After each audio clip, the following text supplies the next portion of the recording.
Welcome. Welcome to my series on the heroine's journey, where I help women understand that they are on an epic journey and that they are heroines. So it's time to find your happiness. Where we're going today is kind of exciting. I'm going to take you on a journey, on a pilgrimage.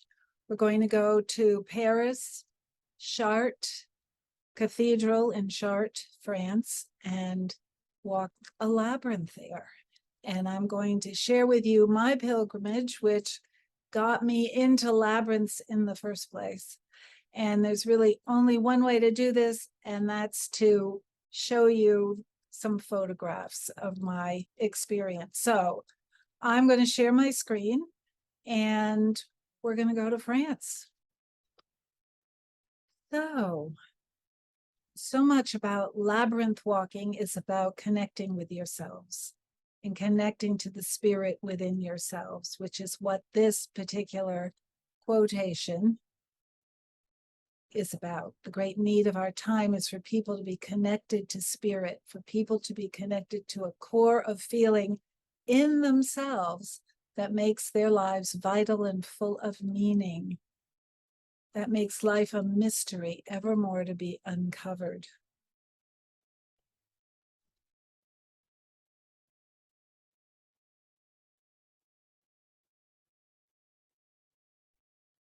So I started my pilgrimage in Bath, Maine. I wonder how many of you have actually walked a labyrinth, maybe been to Chartres, and just know right up front, a labyrinth is not a maze. There's only one way in and one way out. So I stepped into a labyrinth, and this happens to people frequently, I understand, is that you just kind of get taken up by this energy that keeps you going, one labyrinth after another. So here's what happened to me. It's January 2010. And I'm in a studio office in Bath, Maine, and I am taping with masking tape a labyrinth on the wooden floor. A friend and colleague has suggested using the labyrinth as a great closing tool to the workshop that we've been doing together. And I don't know anything about labyrinths, nothing. In fact, back then I would have thought it was the same thing as a maze. This one that you're looking at is a classical style labyrinth, and I chose that because it's the simplest one to replicate. It isn't easy still, and my husband is helping me. And soon the 7 women will be arriving to have their closing workshop with me. They've taken my heroine's journey course, and this is their last session. And I think to myself, okay, they're going to arrive, journal, walk the labyrinth, journal again about how that was for them, and we'll have our closing.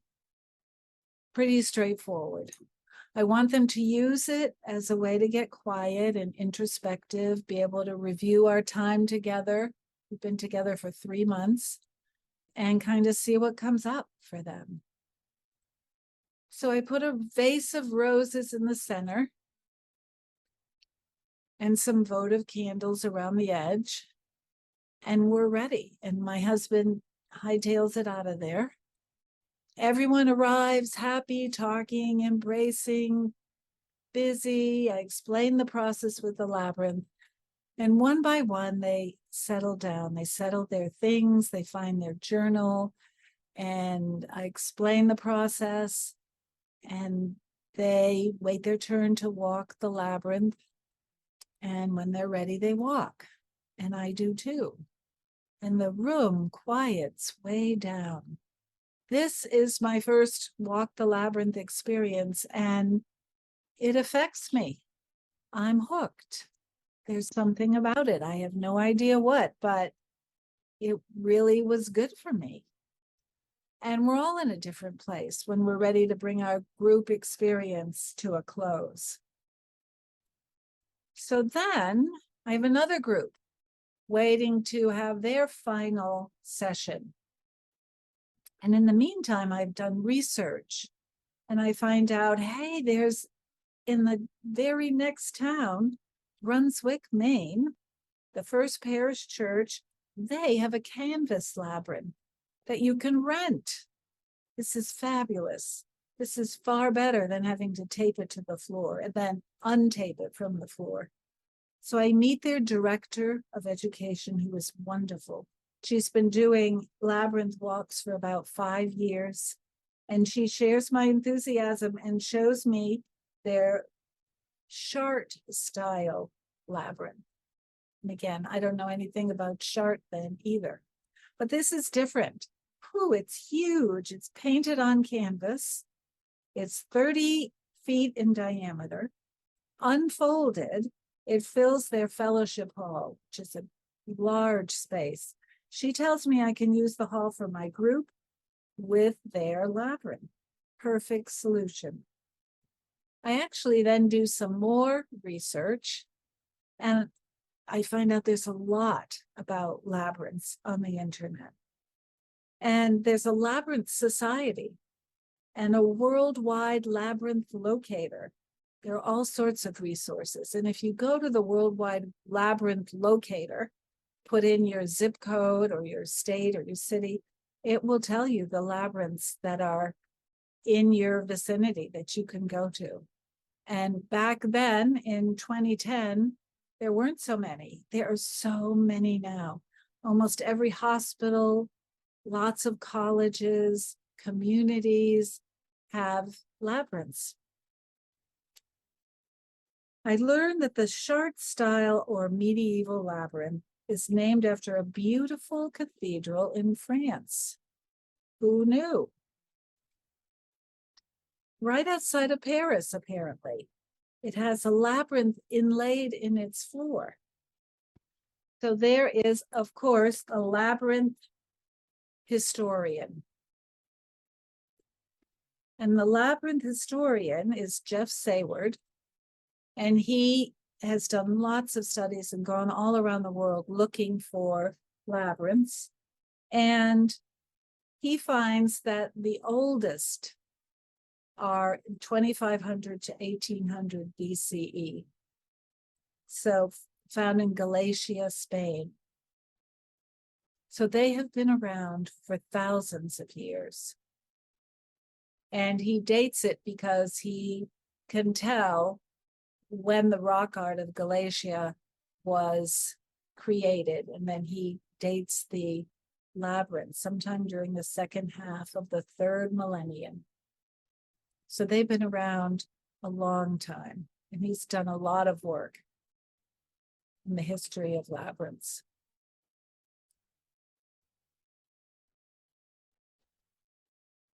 So the second group arrives, my workshop graduates, and I suggest they use the labyrinth as a meditative tool, that it can be used as a metaphor for life's journey. And I suggest that they just see what comes up for them. Everybody, it's very individual. And together we actually take this huge canvas labyrinth and we assemble it together, unfold it together in silence. We put the votives around the edge and then we walk. Me too. I step onto the canvas, onto the white path at the mouth or the opening. I start walking the narrow path, and you'll see by your example as you look at it, I soon get into some twists and turns. It looks like I'm nearing the center, but no, more twists and turns. And as I enter, always, my mind is busy and chattering. I'm thinking, this is too big. It's taking too long. How are the women doing? Maybe they won't like it. After more twists and turns and unexpected long straightaways that feel, for some reason, inexplicably good, my mind stops and I'm walking, just walking, calming down, slowing down, and so is everybody else. It has the same effect as the last time with my group. It settles them, quiets them, and me. They connect to something while walking, an inner part of them that is silence, that is quiet. For me, it's the same. mostly I love how my mind stops and I want more. May 2010. I'm on an Air France plane with my friend Barb, and we're going to Paris, my first trip. We've been rerouted, of course, because there's a volcano in Iceland that's spewing ash. Who knew that would happen? But we don't care. It's nighttime. We're on our way to Paris and Chartres. By now, I've done a lot of research. Chartres is like the mothership of all labyrinths. It was built in 1201, inlaid in the nave of the cathedral, in a Catholic cathedral called Notre Dame de Chartres, our Mother of Chartres. It's dedicated to the Virgin Mary. There is a piece of her garment there, actually. It is known as a very sacred site in Europe, as all the Notre Dame cathedrals in Europe are sacred. People go on pilgrimage to Chartres. There's a crypt underneath the cathedral that has a well that some believe was a Druid well. Prior to the cathedral even being built, it was there. And the well was dedicated to a virgin who would bear a child. And you can still see it and look down that well. You can walk the labyrinth, but only on Fridays. It's covered with chairs the rest of the time. So many people don't even know it's there if they don't know the story of the labyrinth. And I have heard the rumor that maybe it's also available to be walked on Tuesdays, but I haven't checked that out. I have to go back. I haven't been there in several years prior to the pandemic. My friend Barb, who's with me, shares my love of the labyrinth. She actually had been to Chartres before, maybe 20 years ago, and has always wanted to go back. We both feel like pilgrims. We feel adventurous, and we wonder what is pulling us here. We arrive and it's cold. It's cold in Paris. I have to buy a coat and gloves. This is springtime in Paris, I wonder. And women are selling Muguet des Bois, lilies of the valley, on the sidewalks because it's Mary's month, the month of May, and those are her flowers. We eat in my first Paris cafe, of course. I have a salad with pamplemousse and shrimp. Pamplemousse is grapefruit, and it's delicious. And then by Thursday, we're on the train from the Gare de Montparnasse to Chartres, 45 minutes away, 50 miles southwest of Paris. We pass miles after miles of wheat fields, and I can see then the two spires of Chartres rising above everything, dominating the landscape. And it's as breathtaking as everyone said it would be. It's actually a presence, and its pull is strong. We walk from the station to Cathedral Square, and there are a lot of people there. We are not the only pilgrims. While the outside is beautiful, gloriously so, intricately carved, how could this have been done in 1201, I wonder? And some say the Knights Templar built this cathedral, but I'm eager to get inside and to see the labyrinth. The outside is awe-inspiring. The first thing that strikes me when I get inside are the stained glass windows, because they are breathtaking. There's 167 of them.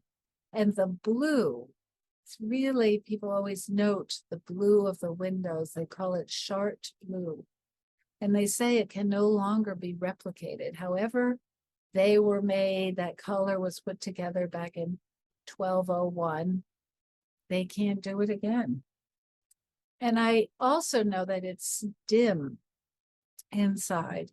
And what I learned was that was purposefully done, because the creators of the cathedrals wanted the pilgrims, the parishioners, to feel like they were entering a different reality, a holier place. And then I see it. I see it almost under my feet, the labyrinth there in the floor of the cathedral. It's right there when you walk in and laid in the stone, off-white stone set within a darker marble background. And people are walking it. It's 42 feet in diameter. The path itself is 16 feet, 16 inches wide. And the path, if you unwound all the 11 circuits, is 861.5 feet in length. And the rose in the center has 6 petals, and it's beautiful.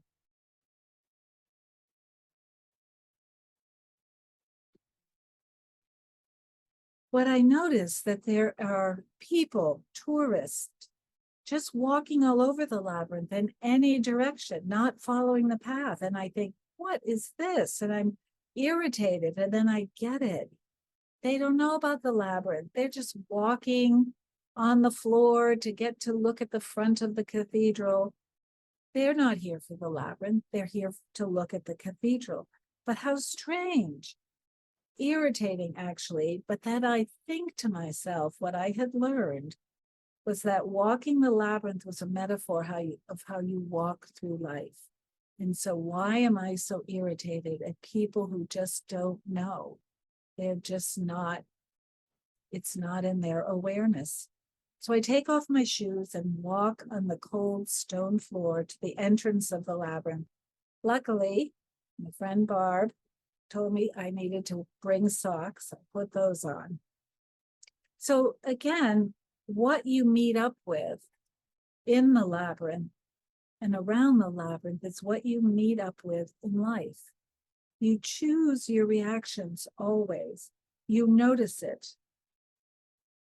Notice how you're reacting.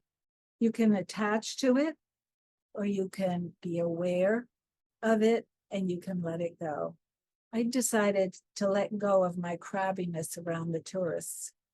The other thing that happens too in the labyrinth is that many people come, and sometimes there are traffic jams on the labyrinth. Now, none of these pictures show that, and that's because I figured out how to go there. We stayed overnight in Chartres when the least people were there. So I walk the Chartres labyrinth twice that day. It's so large that it took me meditatively a half hour to walk in and a half hour to walk out. I feel the presence of history. How can you not in such a place? Of the pilgrims that used to come there because it's thought they couldn't go to the holy city, Jerusalem, because of the Crusades. So they came to Chartres on their pilgrimage and the other cathedrals of Europe to walk in penitence, sometimes traveling the labyrinth on their knees. Other great cathedrals, European cathedrals, have their labyrinths too, of course. There are tiny holes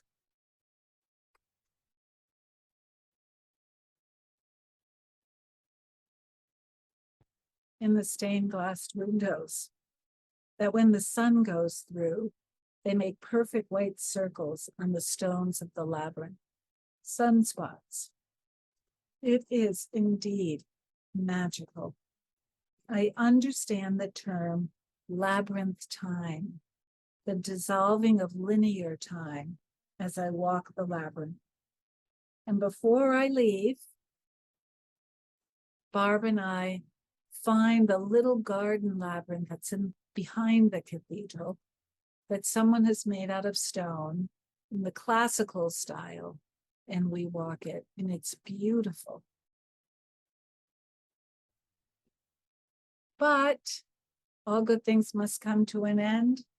We say au revoir, Chartres, and we plan to go home, to go back to Maine, to continue our lives. But those of you who step into a labyrinth, be prepared. We saw ourselves in August of the same year in San Francisco, both Barb and myself, at Grace Cathedral, which has a perfect replica of the Chartres Cathedral labyrinth because of the Reverend Lauren Artres, who initiated and oversaw its construction. And Reverend Artres has written the book Walking a Sacred Path about walking labyrinths.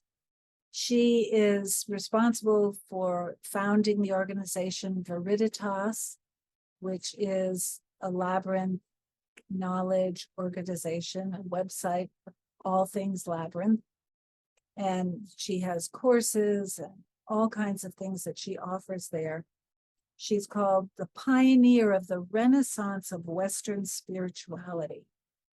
And she defines labyrinths as an archetype, a divine imprint found in all religious traditions in various forms around the world. By walking a replica of the medieval 11-circuit labyrinth laid at the floor of Chartres Cathedral around 1201, we are rediscovering a long-forgotten mystical tradition that is insisting to be reborn. She also talks about how labyrinths do that. They kind of surge to the forefront of our awareness. People build labyrinths, they walk them, they know about them, and then they fall back into obscurity. And then they come forward again. And she says that it's when they're needed. In times of chaos and trouble, and when we need to go within. And yeah, I think we're definitely in those times now. So I'm here, and so is Barb, in San Francisco, learning to be a labyrinth facilitator, which is so wonderful for me, because always as a corporate group facilitator, facilitating people through conflict or strategic planning, that's something I know. And now to be able to be a labyrinth facilitator and facilitate people walking a labyrinth and having that experience, well, that was just a wonderful thing for me to be able to do. So she has trained over 4,000 people, even more now. There are people there in my class from all over the world with this same passion that I have seemed to acquire, passion for walking a labyrinth, intending it for all sorts of uses. So we experience labyrinth walks as we learn from her. Here's Lauren. And she takes us into the majestic sanctuary of Grace Cathedral, which has been covered with votive, we walk there in the sanctuary, which has votive candles around the edge. She introduces us to something called a harmony walk, where she places bells in different places on the labyrinth. And as we come close to them, we pick them up and ring them. And it's beautiful. 30 other people doing it with me, toning those beautiful bells. I leave my little self, and for a moment, I am just somewhere among those perfect tones. And again, before I leave San Francisco and Grace Cathedral, and there is this labyrinth in the nave of Grace Cathedral inside, but they also have an outdoor labyrinth. Once you have an indoor one, it seems like you want an outdoor one, or vice versa. One labyrinth is never enough. And I have to go before I leave to Lansing Park in San Francisco, right there on the edge of the Pacific, where someone has kept this classical style labyrinth well cared for, with the paths clearly marked. It's another powerful, very spiritual place. And so then I return to Maine. And again, I think okay, I've done my thing. I've seen what I wanted to see. I'm now a labyrinth facilitator. And in the way of labyrinths, you just kind of keep going. You're called. So I introduced it to my congregation in the Congregational Church in Bath in October, and they loved it. I brought it many more times, and I actually work with a woman, the director of education in Brunswick, First Parish Church, and we do a harmony walk, and 40 people come from all over. And again, the labyrinth and the bells work their magic. So, what the heck is going on here? What is pulling me and driving me? I'm asked to speak about it. Other churches invite me to come and talk. And what is going on? So one thing that happens, I think at the very least, the labyrinth is a perfect antithesis to our ever more rapidly moving world. And this slide is about going back to First Parish in Brunswick in 2011, and the world is hugely more fast-paced now. And so all this onslaught of information and technology and all the issues and troubles that we have seen since 2011 cloud us. They exist to distract us greatly. And so the labyrinth offers us a way to connect with ourselves. It's a way to slow down. It does certainly slow me down. It also quiets my mind. It quiets me down. Things float up in my consciousness. I notice things more while I'm breathing and feeling. I'm focused on staying on the path. I'm more present. I'm definitely here and now on the path. And it encourages trust for me because I can't get lost. There's only one way in and one way out. So no matter the paths winding and twisting, and they're all leading to the same place, I can't get lost. And I find that when I do this within the labyrinth, when I take the time to go for a labyrinth walk, it has a way of continuing with me when I'm outside of the labyrinth, somehow. Besides the physical, emotional benefits of slowing down, I would add that for me, there is definitely something spiritual going on. And maybe it's because once you get quiet, there's room for something else to enter in, whatever you want to call it, intuition, guidance, spirit, the universe, God, whatever you want to call it. I also feel every time I sink into the quiet of the labyrinth and I'm reassured by its one way in and one way out universal path, that the underlying order of the labyrinth is a reminder that even in the midst of all the chaos of today's world, there's also an underlying order. If we just quiet ourselves enough so we can feel it and connect with it. Of course, I went back to Chartres. Once you go, if you can, you just want to go back. And they have these amazing light shows on the cathedral. And also, I went back to my church, which had moved into a different building, and we actually made our own canvas labyrinth because actually the church in Brunswick wouldn't fit into this smaller building. But just doing that is such a rewarding experience, doing it together, painting the lines and then walking it. And we're actually going to be walking it again this month in August. So I met, through all my connections that you meet when you walk into the labyrinth world, start getting on labyrinths. I met Kimberly Sayward, and she's Jeff Sayward, the historian's wife. And she had invented a new term. She called it labyrinthically. She said to me, she lives her life labyrinthically.